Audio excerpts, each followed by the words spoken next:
warzuqna husnul khatimat. Amin Allahumma amin. Kita masuk pada hikmah yang ke-104. Qala al-musannifu radhiyallahu anhu wa nafa'ana bihi fid dharain amin. La yukhafu, tidak dikhawatirkan, tidak ditakutkan, alaika atas engkau, itu antal tabisa, menjadi rancu, at-turuku itu jalan-jalan, jalan menuju Allah, menuju ridho Allah, alaika atas engkau, tidak dikhawatirkan, tidak membahayakan bagimu perbedaan jalan cara untuk menuju Allah. Beda cara, beda jalan biasa. Wa innama yukhafu, dan hanyalah dikhawatirkan, alaika atas engkau, itu min ghalabatil hawa, mengalahkannya hawa nafsu, alaika atas dirimu sendiri. Yang berbahaya itu jika orang sudah dikuasai hawa nafsunya. Kalau perbedaan jalan, perbedaan cara, bahkan perbedaan madhab itu biasa. Tapi yang berbahaya itu kalau sudah seseorang dikuasai hawa nafsunya sehingga tidak bisa menerima perbedaan. Hadirin yang dirahmati oleh Allah, di sini Al-Imam Ibnu Athaillah menggambarkan bahwasanya perbedaan cara jalan yang kita tempuh itu tidak jadi masalah. Semua orang kaum muslimin niku kan tujuannya satu. Hidup ini tujuannya satu, agar apa? Bisa menggapai sampai ke ridhonya Allah, agar nanti di akhirat selamat masuk surganipun Gusti Allah. Niku kan tujuan utama kita hidup di dunia ini. Nah, cara untuk sampai menuju ridho Allah itu berbeda-beda, nggak masalah. Yang jadi sumber masalah itu kalau sudah dikuasai hawa nafsu, akhirnya tidak menerima perbedaan, merasa paling benar sendiri. Ini yang akhirnya akan jadi masalah di kemudian hari. Karena itu sebetulnya jalan menuju Allah itu satu. Allah Subhanahu wa taala berfirman, wa anna hadza sirati mustaqiman fattabi'uhu wa la tattabi'us subula fatafarraqu bikum an sabilihi dzalikum wassaqum bihi la'allakum tattaqun. Jalannya Allah itu satu, yaitu apa? Ngikuti jalannya Nabi Muhammad SAW. Cuman yang didapat oleh para sahabat dari Nabi ini pemahamannya beda-beda. Yang didapat sahabat beda-beda, kemudian disampaikan pada muridnya para tabi'in beda-beda, terus ke ulama setelahnya, terus sampai sekarang. Akhirnya terjadilah perbedaan madhab, perbedaan aliran. Perbedaan itu tidak apa-apa selama yang kita ikuti itu adalah benar-benar madhabnya para ulama. Itu tidak masalah, karena nanti muaranya, sumbernya akan menuju satu jalan, yaitu jalannya Rasulullah, menggapai ridho Allah Subhanahu wa ta'ala. Asal jalan yang kita tempuh itu adalah jalannya para ulama, madhab yang kita pakai itu madhabnya para ulama, nggak jadi masalah beda-beda.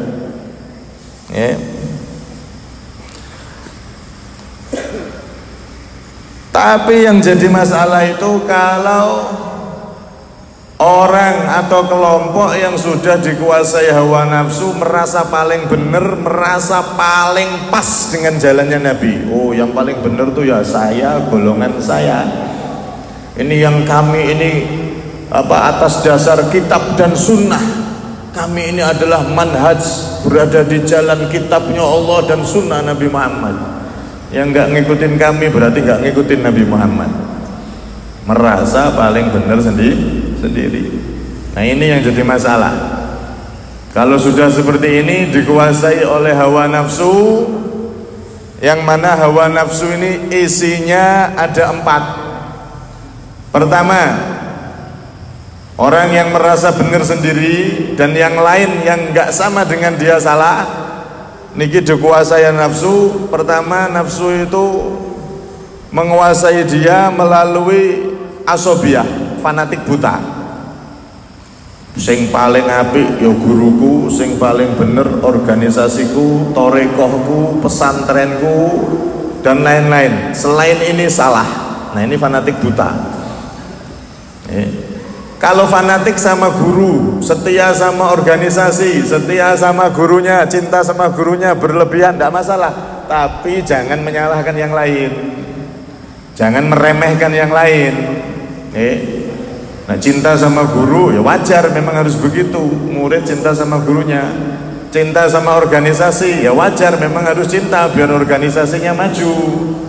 Cinta sama masjidnya ya wajar, biar masjidnya tambah makmur, tambah maju.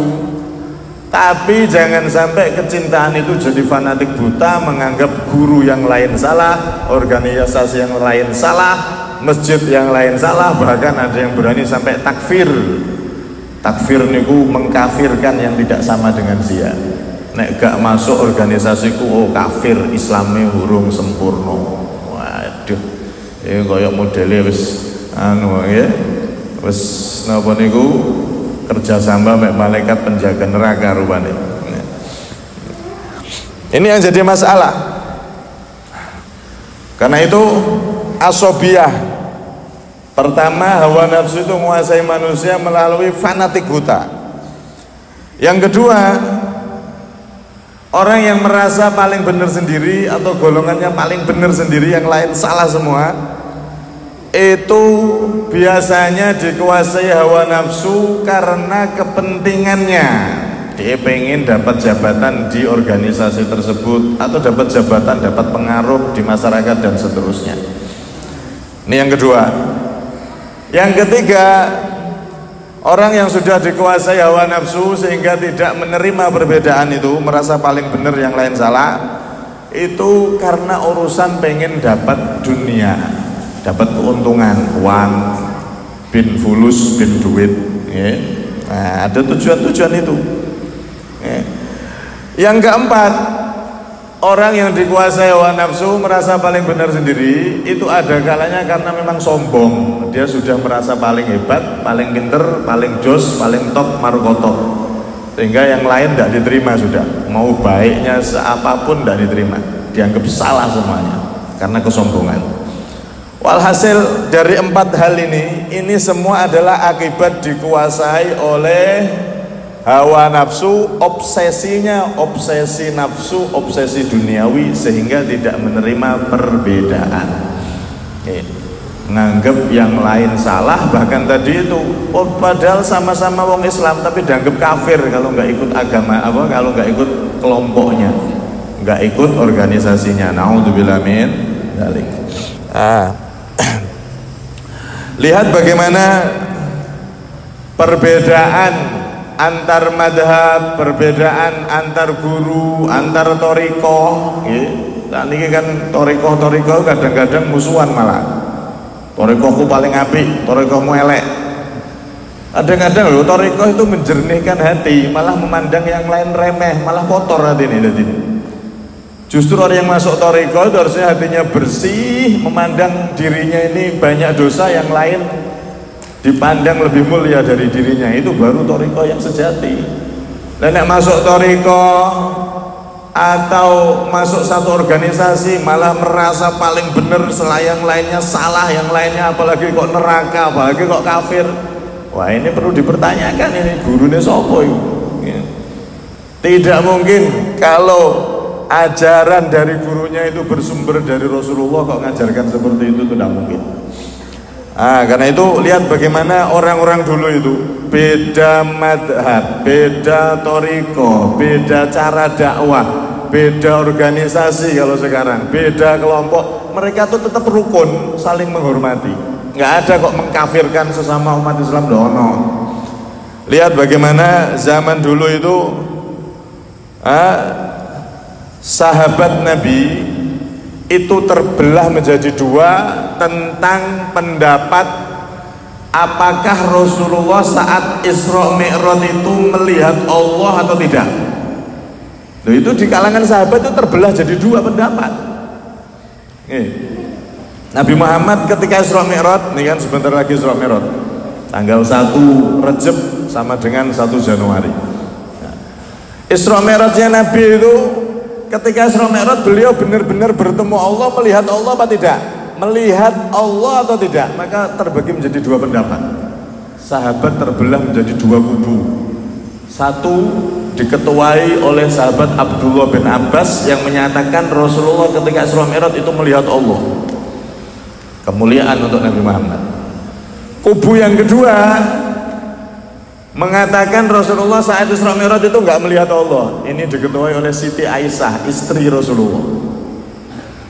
Beda pendapat. Tapi apakah dua golongan sahabat ini terus berseteru, tukaran, apalagi sampai musuh-musuhan, apalagi saling mengkafirkan? Tidak ada, rukun semuanya. Kenapa? Karena perbedaannya hatinya itu atas dasar bukan hawa nafsu. Perbedaan yang didasari bukan dikuasai hawa nafsu, hatinya bersih. Nek perbedaan yang dikuasai hawa nafsu, oh bahaya. Kayak tadi itu akhirnya bisa mengkafirkan, nyalahkan yang lain. Terus ngecap neraka, bid'ah neraka sudah ini. Wah, repot ya. Ngalang-ngali malaikat Malik gak pernah ngecap wong mlebu neraka. Niki jeneng donya wis reti neraka, ngecap neraka bareng. Perbedaan atas dasar ilmu dan hati yang bersih, bukan hawa nafsu. Akhirnya jadi rukun, tetap beda, tetap rukun. Karena itu disebutkan al-ilmu rahimun baina ahli. Ilmu ini adalah rahim di antara orang yang memiliki ilmu. Maksudnya apa? Sama-sama orang yang berilmu itu ibarat satu rahim, kayak saudara sak kandung.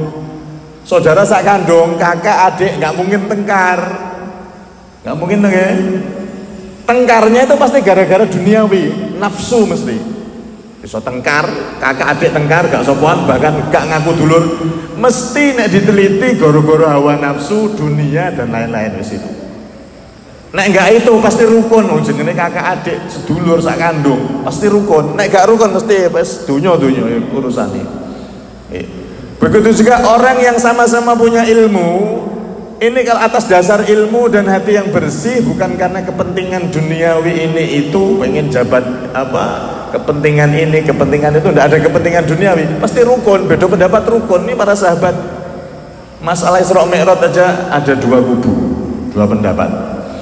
Ini ada yang mengatakan Nabi melihat Allah, ada yang mengatakan Nabi enggak melihat Allah. Tapi ada ulama yang menjamak, jamak itu mengumpulkan dua pendapat ini. Maksud dari kubu Siti Aisyah dan yang mengikuti beliau Nabi ketika Isra Mi'raj tidak melihat Allah, itu ketika Nabi Isra Mi'raj pakai ruhnya dulu. Nabi kan pernah Isra Mi'raj beberapa kali. Yang pertama itu pakai ruh saja. Nah, itu tidak melihat Allah. Yang kedua yang Isra Mi'raj disebutkan di Al-Quran itu Nabi Isra Mi'raj dengan jasad dan ruhnya itu melihat Allah. Ini dikumpulkan antara dua pendapat itu disatukan. Dan tidak ada riwayat saling tengkar, saling menyalahkan, tidak ada. Semuanya sama-sama saling menghormati perbedaan tersebut. Lihat bagaimana Al-Imam Malik dan Imam Syafi'i itu beda pendapat. Imam Syafi'i muridnya, Imam Malik gurunya, beda pendapat. Tapi ya terus gurunya nggak mentang-mentang kowe iki muridku kok malah gak podo mbak aku. Oh, kualat enggak ada. Karena masing-masing menghargai perbedaan tersebut dan hatinya bersih bukan karena hawa nafsu. Oh, ini murid kurang ajar, gak hormat iki. Murid menyaingi aku. Oh, jangan-jangan nanti pengaruhnya ngalahno aku. Nah, ini kan berarti hawa nafsu, pengen dapat pengaruh. Orang-orang dulu ndak, beda pendapat biasa. Imam Malik beda pendapat sama Imam Syafi'i. Imam Syafi'i ngapalkan kitab karangan Imam Malik, kitab Muwatta. Kitab Muwatta ini kitab hadis pertama kali. Belum ada kitab hadis yang dikarang saat itu kecuali Muwatta'nya Imam Malik. Imam Syafi'i belajar ke Imam Malik, ngapalkan kitab Muwatta. Setelah itu beliau pinter, alim, bisa merumuskan madhab sendiri beda dengan gurunya. Itu tidak ada tengkar. Imam Malik memuji Imam Syafi'i, Imam Syafi'i memuji Imam Malik. Kenapa perbedaan ini gak masalah? Kenapa? Karena hatinya bersih. Yang jadi masalah itu kalau hatinya kotor, dikuasai hawa nafsu, dikuasai kepentingan, beda sidik gak terima wis. Nah, lihat ini bagaimana orang-orang soleh dulu. Beda rukun, dono musuh-musuhan. Begitu juga Imam Syafi'i beda pendapat sama yang namanya Imam Muhammad bin Hasan, salah satu murid dari Imam Abu Hanifah. Oh, itu sering debat itu. Nek wis debat wis gontok-gontokan luar biasa, dalilnya ibarat uang tinju niku wis mengeluarkan tenaga pol-polan. Imam Syafi'i mengeluarkan seluruh ilmunya, Imam Muhammad bin Hasan ini mengeluarkan seluruh ilmunya. Terkenal itu debatnya dua imam besar ini, Imam Syafi'i sama Imam Muhammad bin Hasan. Tapi lihat bagaimana Imam Syafi'i memuji orang yang selalu mendebat beliau, musuh debat beliau. Beliau tidak ada kebencian sama dia. Bahkan beliau mengatakan, akhadtu min Muhammad bin Hasan waqra ba'ir wa laysa alaihi illa sima'i minhu.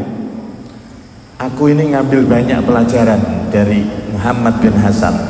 Bahkan kalau ditulis bisa dimuat satu onta besar. Saking banyaknya ilmu yang aku dapatkan dari dia gara-gara sering debat. Dan tidak ada bagi aku kecuali aku akan mendengarkan ilmu-ilmu yang dia sampaikan. Alias tetap rukun, tetap beliau berusaha ngambil ilmu yang disampaikan oleh lawan debatnya. Padahal terkenal musuhan debat, tapi tidak ada kebencian. Debatnya nemen, barbar, selesai. Tidak ada benci, tidak ada dendam, tidak ada apa. Kenapa? Karena perbedaan yang didasari hati yang bersih, bukan didasari hawa nafsu. Jadi ini tidak masalah gitu. Begitu juga Imam Ahmad bin Hambal.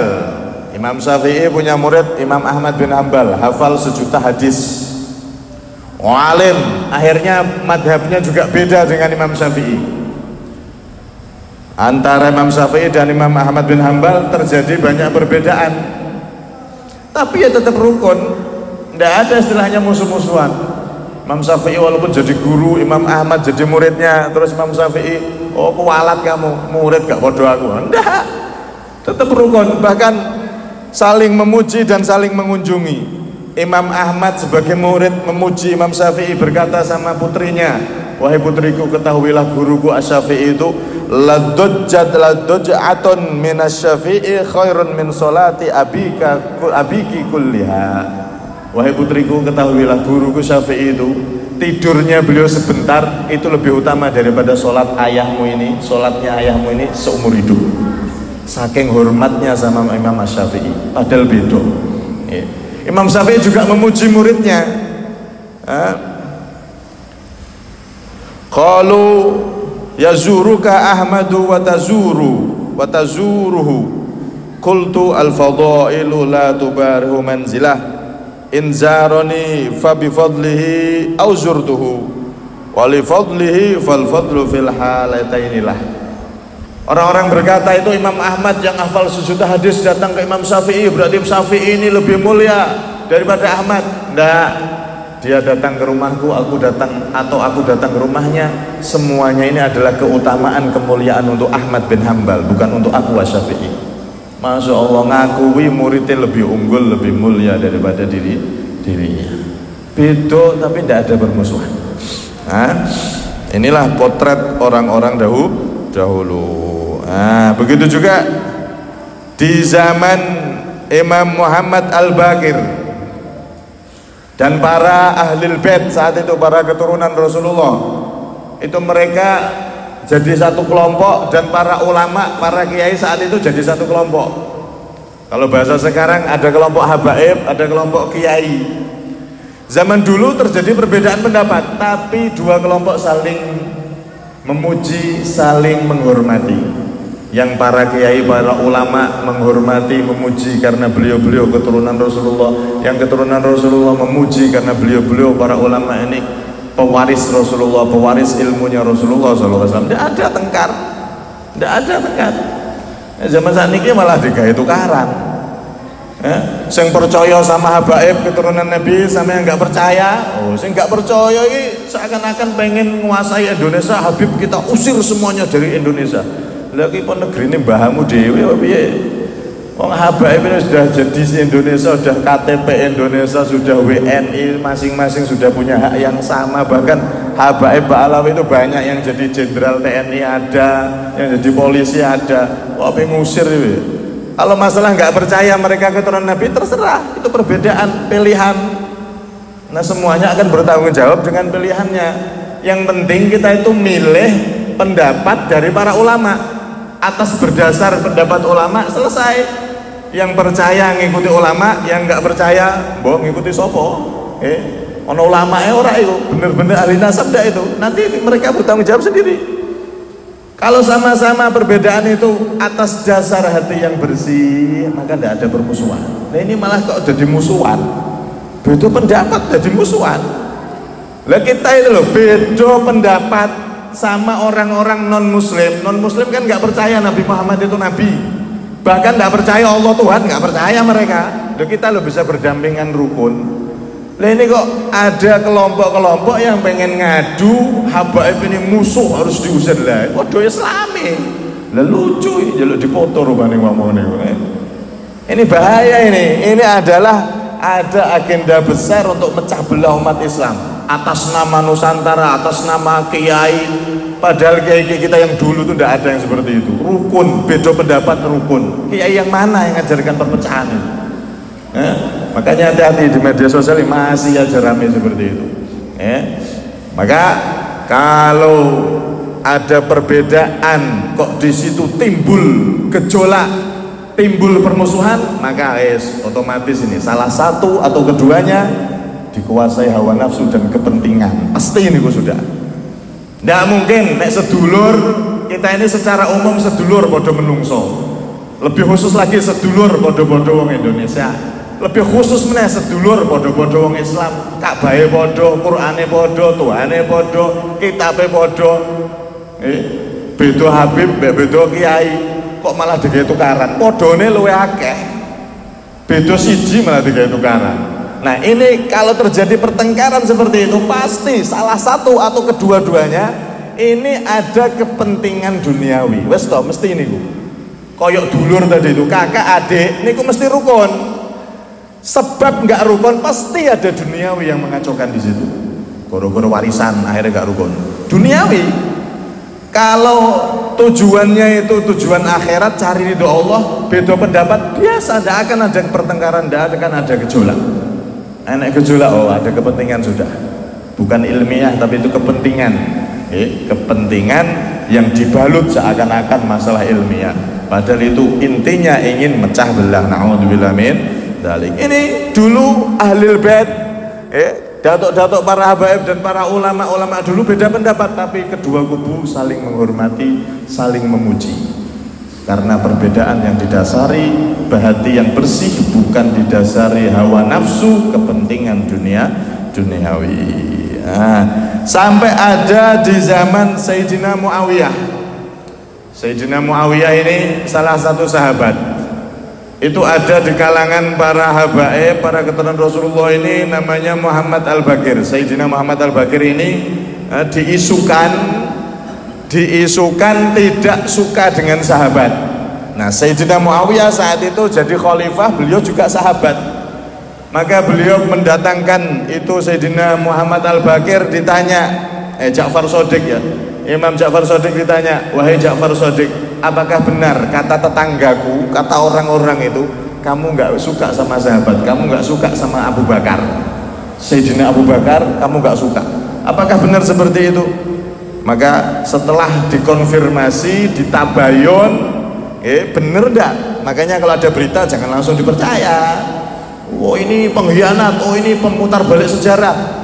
Ditabayun dulu, diperjelas dulu, ditemukan dulu, ditanya dulu dengan benar, temui orangnya dulu, jangan ikut-ikutan. Oh itu pengkhianat, oh itu pemutar balik sejarah, cuman ikut-ikutan, tidak arti asli nih. Ternyata yang menyebar berita itu yang bohong. Kita melu dosa, lah apa? Orang yang untungi. Karena itu ditabayun, ini didatangkan, ditabayun, ditanya, bener tau kamu ini sebagai keturunan Rasulullah katanya benci dengan sahabat. Saya termasuk salah satu sahabat. Kamu katanya benci sama Sayyidina Abu Bakar. Maka dijawab oleh beliau dengan tegas, bari Allah min jarik, wallahi inni la arju an yanfa'ani Allahu bi qarabati min Abi Bakar. Itu tetanggamu atau yang mengisukan itu dusta mereka. Demi Allah aku bersumpah, aku ini berharap nanti di akhirat aku dapat keberkahan dari Sayyidina Abu Bakar karena aku punya hubungan keluarga dengan beliau. Maksudnya gimana? Iya, beliau ini punya ibunya ini namanya Ummi Farwah bintil Qasim bin Muhammad bin Sayyidina Abu Bakar. Terus ibunya Ummi Farwah ini itu adalah Asma bin Abdurrahman bin Abu Bakar. Jadi Imam Ja'far Shadiq ini punya ibu, yang punya ibu dari ibunya ke Abu Bakar, dari ibu-ibunya juga ke Sayyidina Abu Bakar. 2 kali nyambung ke Sayyidina Abu Bakar. Sampai beliau mengatakan apa? Waladani Abu Bakar marroten. Sayyidina Abu Bakar telah melahirkan aku 2 kali. Karena punya dua hubungan jalur ke Sayyidina Abu Bakar, dari ibunya dan dari ibu-ibunya, nyambung ke atas ke Sayyidina Abu Bakar As-Siddiq. Artinya di sini apa? Beliau sangat menghormati Sayyidina Abu Bakar, dan itu ternyata fitnah wak yang disebarkan untuk memfitnah para keturunan Rasulullah SAW yang dituduh benci dengan para sahabat Nabi SAW. Nah, karena itu perbedaan itu kalau dasar hati yang bersih, beda ini tidak masalah. Beda pendapat dalam ibadah, dalam madhab, dalam toriko, dalam organisasi, dalam beda guru, beda pesantren, beda apapun, tidak ada masalah. Wong Islam itu beda-beda biasa. Yang jadi masalah kalau ada orang dikuasai hawa nafsu, yang mana inilah penyebab perpecahan, karena dia tidak bisa menerima perbedaan. Subhanallah. Kata Syekh Buti, zaman akhir ini ibarat bom nuklir untuk menghancurkan umat Islam ya melalui ini. Dibuat golongan-golongan baru, pemahaman-pemahaman baru yang merasa paling benar, yang lain salah. Kan banyak sudah sekarang. Oh itu bid'ah, syirik, sesat, neraka. Dia paling benar, dia surga dewi. Oh surganya dikapling rupanya. Sing gak bodoh neraka, sing gak bodoh neraka, sesat. Kowe enake. Seakan-akan dia ini koyok nabi, gak pernah salah. Padahal selain nabi itu iso salah, iso bener. Gitu. Selain nabi iso salah, iso bener. Semua sekarang ini zaman akhir itu umat Islam dipecah-pecah dari sisi ini. Perbedaan yang semula dulu generasi awal dari umatnya Nabi, umat Islam dulu tuh beda-beda niku sudah biasa dari zaman sahabat, terus beda tapi tidak ada yang musuhan. Sekarang beda sidik panas, beda sidik oh itu sesat, itu golongan gak podo dewe itu, hati-hati. Terus akhirnya terjadi gejolak di mana-mana. Itu tujuan dari musuh-musuh umat Islam, agar umat Islam ini pecah, hancur karepe dhewe. Karena mereka tahu nek langsung nyerang Islam pasti kalah. Wong Islam nek diserang, sudah belajar mereka dulu penjajah sampai sini ya, dengan kekuatan yang bagaimanapun, udara mereka punya, tentara angkatan udara punya, laut punya, darat punya, gempur. Wong Indonesia yang notabene saat itu kebanyakan orang Islam malah pengen mati kabeh, pengen syahid kabeh. Kewalangan Jenderal Malibi yang jadi pemimpin sekutu paling hebat di Perang Dunia II itu tidak terkalahkan. Ning Indonesia ning Surabaya mati. Takut mereka, orang Islam nak dijak perang langsung, wah mereka rindu surga, jihad, tempur, siap. Ya. Tapi gimana ya umat Islam biar hancur kacau? Nah, diadu domba. Perbedaan yang semula dulu, perbedaan yang adem ayem, beda biasa, saya ini beda sidik, wes yang ini nggak mau menerima perbedaan. Saya paling bener, nek yang ini sesat dosa, bisa masuk neraka. Sama kan itu? Yang masalah macam-macam sekarang di media sosial itu seperti itu.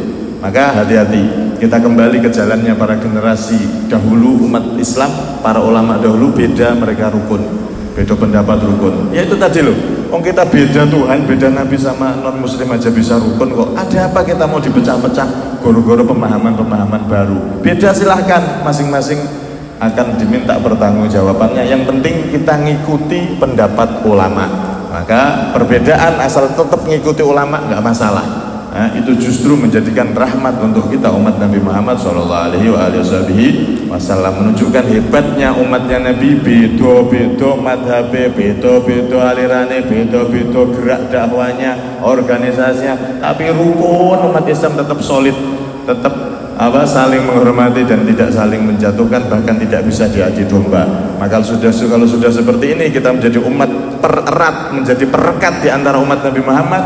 Kita tidak mudah diprovokasi dan diadu domba. Kita akan menjadi umat yang dicintai oleh Nabi SAW. Semoga kita semua termasuk umat-umat tersebut yang menjadikan persatuan di antara umat Islam. Satu niku ndak harus jadi siji. Satu penting rukun, beda-beda ndak masalah.